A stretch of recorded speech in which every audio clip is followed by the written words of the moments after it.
Siap, gerak, berdoa, mulai.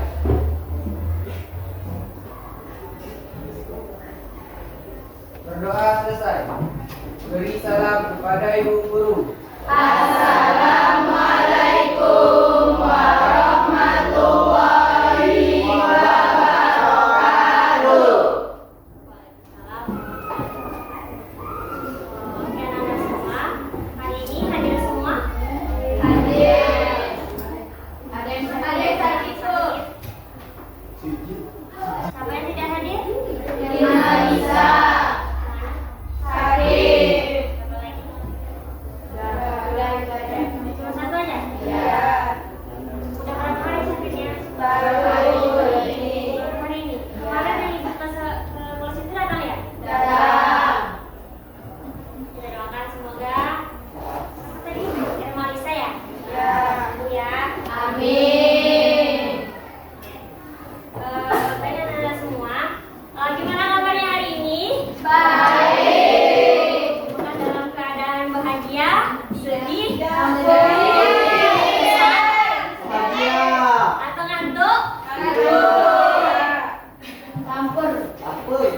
Oke, Ibu harap Anda semua siap untuk mengikuti pembelajaran hari ini. Barang-barang yang di atas meja yang sekiranya mengganggu, tolong simpan.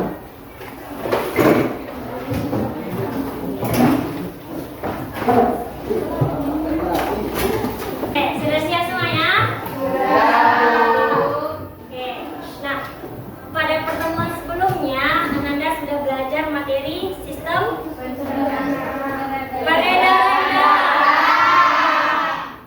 Ya, sistem peredaran darah. Nah, masih ingat tidak 3 macam sel darah? Masih. Apa coba? Sel darah merah. Sel darah selapis. Pemimpin darah. Oke, nah kira-kira apa ya hubungan antara sistem peredaran darah dengan sistem pencernaan kita? Ada yang berani mengaitkan? Ada yang bisa? Coba aja, nggak apa-apa. Bisa berani? Dari belakang berani? Nah, ibu panjang sedikit ya. Jadi hubungan antara sistem peredaran darah dengan sistem pencernaan kita yaitu saling bekerja sama dalam proses penyerapan nutrisi setelah proses pencernaan makanan. Ya, oke. Nampak? Ada yang bisa baca? Yola, baca. Makanan apa saja yang ada di atas piring ini? Nah, jawablah. Makanan apa saja? Jangan diborong. Ya. Mantap jualan. Nah, oke. Nah, dari gambar itu ibu punya pertanyaan. Kenapa kita harus mengonsumsi beraneka ragam jenis makanan? Supaya begitu. Supaya apa? Mencukupi apa? Nutrisi harian. Pernah kepikir tidak? Kenapa kita tidak makan nasi saja atau lauk saja? Kenapa tidak? Ya kan? Nah, kira-kira ada apa ya nutrisi yang terkandung dalam sepiring makanan ini? Lalu apa yang terjadi jika kita kekurangan salah satu dari nutrisi yang ada di atas piring ini? Ya. Nah, ibu harap pertanyaan-pertanyaan tadi dapat memotivasi Ananda untuk mengikuti pembelajaran hari ini.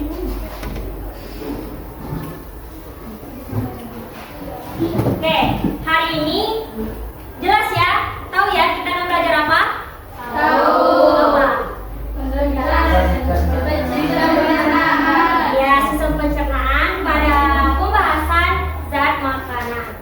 Adapun tujuan pembelajaran hari ini yang pertama, peserta didik mampu menganalisis jenis zat makanan yang dibutuhkan oleh tubuh. Yang kedua, peserta didik mampu merumuskan fungsi kandungan zat makanan yang dibutuhkan oleh tubuh. Yang ketiga, mampu menganalisis dampak kekurangan gizi bagi tubuh. Dan yang terakhir, mampu mendeskripsikan teknologi pengolahan pangan dan keamanan pangan. Oke. Nah, sebuah video. Nah, Ibu harap Ananda tolong perhatikan, disimak dan ditonton video ini sampai selesai. Kemudian Ibu minta catat pertanyaan pada video ini terkait dengan makanan atau zat makanan. Ya, nanti Ibu acak yang mau bertanya secara random. 2 hari pasca gempa berkekuatan 6,2, ribuan warga Majene, Sulawesi Barat masih mengungsi ke sejumlah titik pengungsian.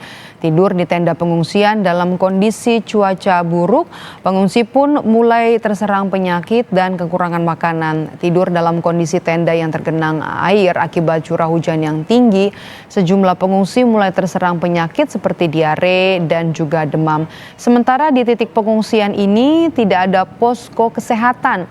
Tidak hanya terserang penyakit, saudara, sebagian besar pengungsi mulai kekurangan bahan makanan, terutama karena banyak bayi yang mengalami kekurangan susu. Warga pun mengatakan masih akan terus bertahan di tenda pengungsian hingga adanya imbauan dari pemerintah. Mereka tentunya berharap ada bantuan makanan maupun perlengkapan bagi bayi yang sangat mereka butuhkan saat ini. Dibawa sini, Pak. Oh, tergenang ya? Iya, tergenang. Tapi tetap di sini aja? Iya, Kalau anaknya sekarang yang sakit itu dibawa ke mana? di sana, ke rumah dulu, Pak. Di rumah dulu? Iya. Itu sementara? Bersiap-siap lagi mau kembali ke sini. Oh. Nggak ada posko kesehatan sini ya? Nggak ada, Pak. Harapannya Bu sama pemerintah? Ya, supaya secepatnya ada bantuan, Pak. Oh, berupa apa itu? Semacam bayi, popok, susu, Oh. makanan terutama.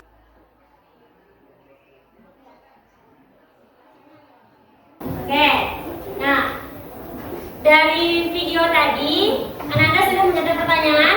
Sudah. Ya, sudah ya. Nah, sekarang Ibu minta satu orang untuk bertanya. Bentar ya, Ibu pilih aja. Yang itu, ya. Siapa namanya? Juliana. Ya, Juliana, silakan.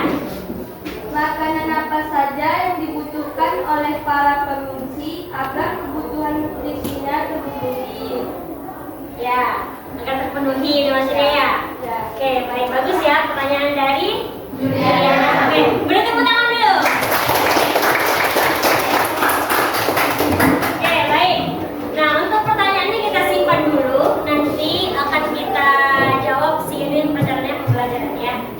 Sekarang Ibu akan menjelaskan sedikit materi hari ini yaitu zat makanan. Oke, makanan. Yang Anda tahu makanan itu apa? Makanan? Indomie. Makanan kebutuhan manusia.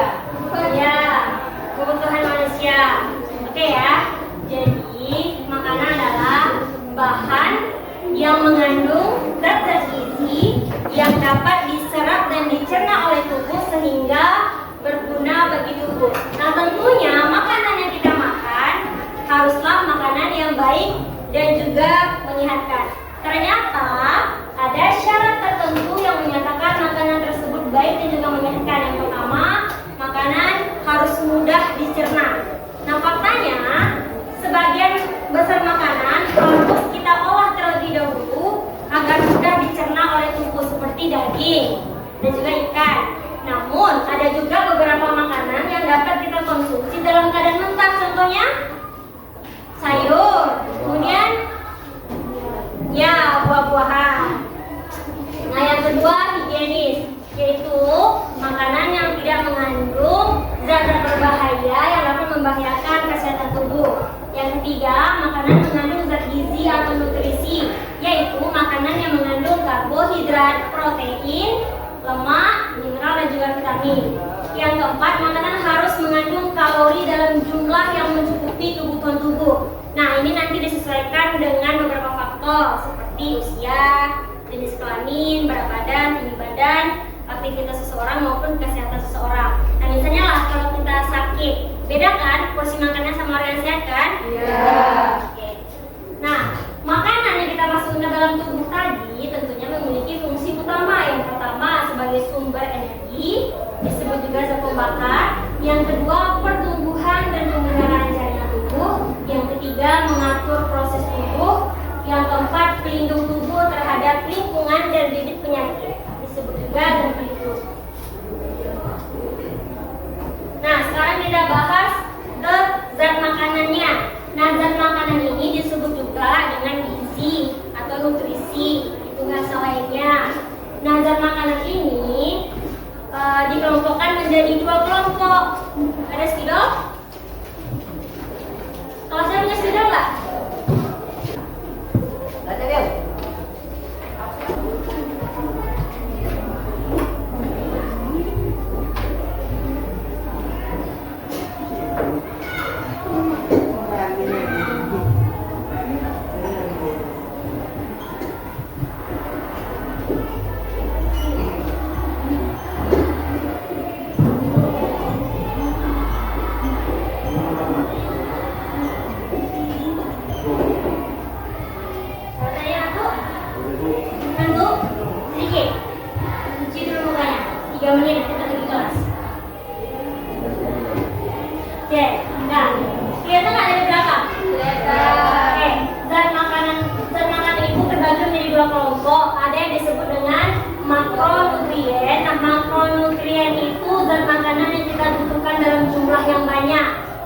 Yang hal penting dicatat kan?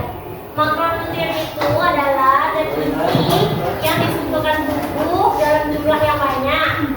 Contohnya zat gizi karbohidrat, protein, dan juga lemak. Nah, sebaliknya mikronutrien yaitu zat makanan yang dibutuhkan oleh tubuh dalam jumlah yang sedikit. Oke, contohnya vitamin dan juga mineral.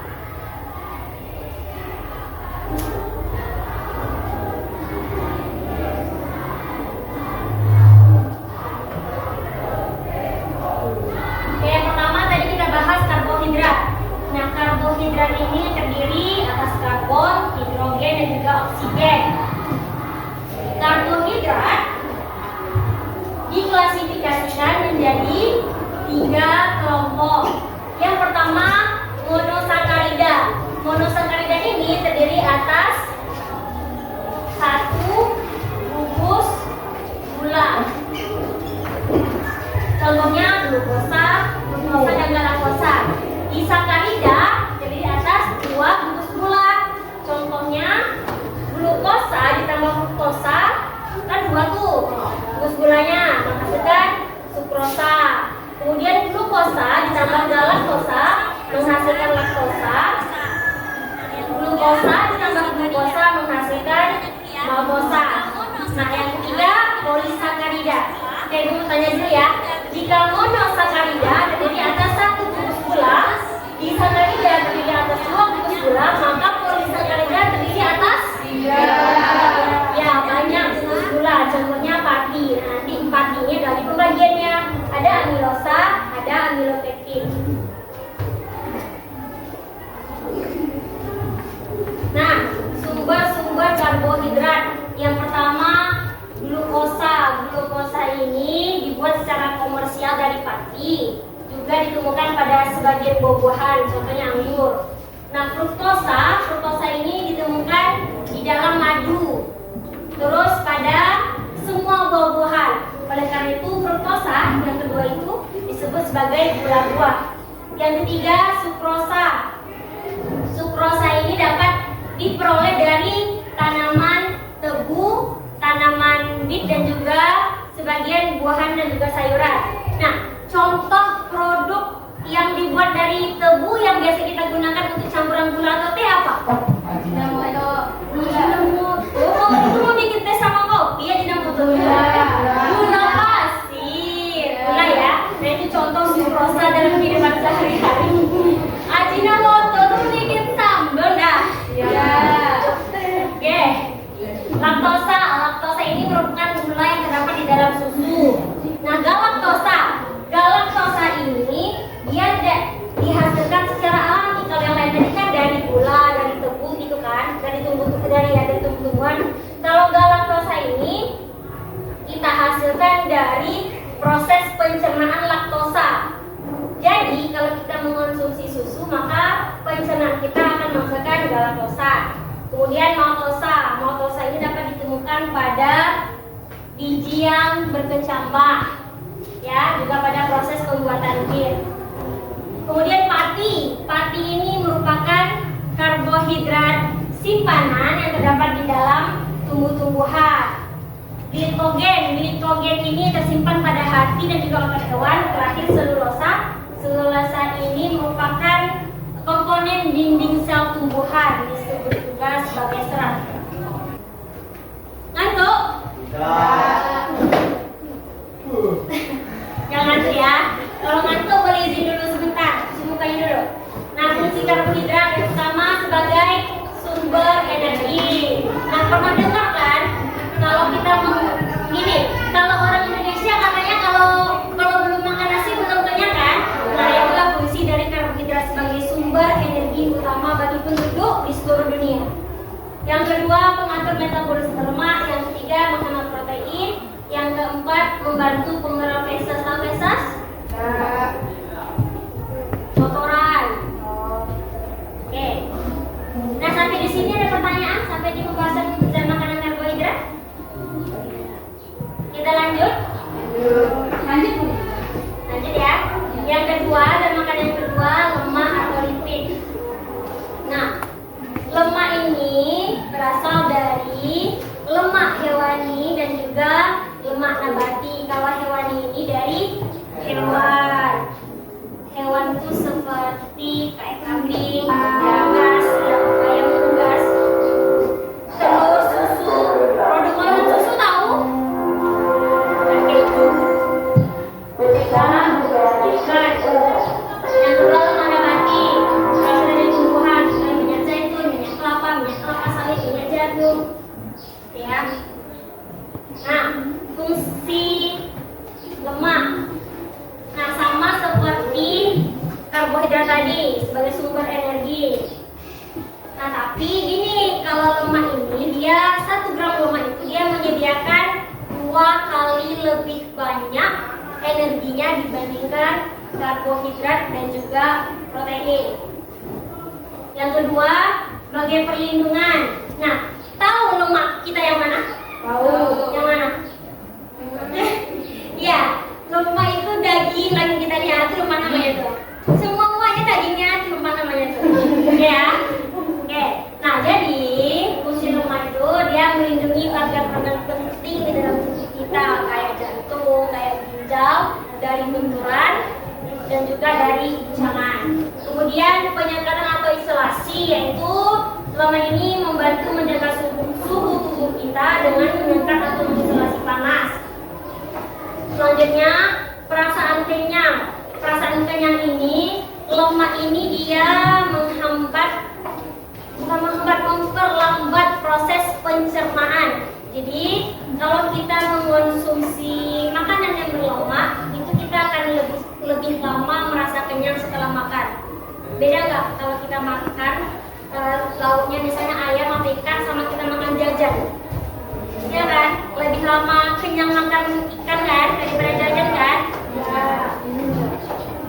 Nah, yang kelima, ikut serta membantu jaringan tubuh. Yang keenam, penyedia vitamin larut lemak. Yang ketujuh, menghemat protein. Nah, jadi fungsi lemak ini tadi kan sebagai sumber energi, karbohidrat juga sebagai sumber energi, nanti protein juga sebagai sumber energi. Tapi selama ketersediaan lemak dan juga protein masih ada, maka protein ini tidak akan digunakan sebagai sumber energi. Yang kedelapan, sebagai pelumas dan membantu penggerak feses. Yang terakhir, memberi kelezatan pada makanan. Nah, lemak ini kan tadi kan bisa berasal dari nabati. Contohnya tadi kan kayak keju ya, mentega. Nah, apa maksud dari memberi kelezatan pada makanan ini? Ya, contohnya kayak mana? Nah, ini ya, gue kasih contoh. Misalnya kalau kita makan pisang goreng, dikasih coklat, lebih enak juga dikasih keju kan, dibanding polos kan? Ya. Terus kalau kita misalnya menggoreng udang, lebih enak pakai mentega kan, dibanding minyak kelapa sawit. Yang makanan ketiga, protein. Protein ini sumbernya dari kalau berikut, dari berwarna merah, dari ikan, dari kelompokan dan kacang dan hasil pengolahan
tidak dibuang? Buang.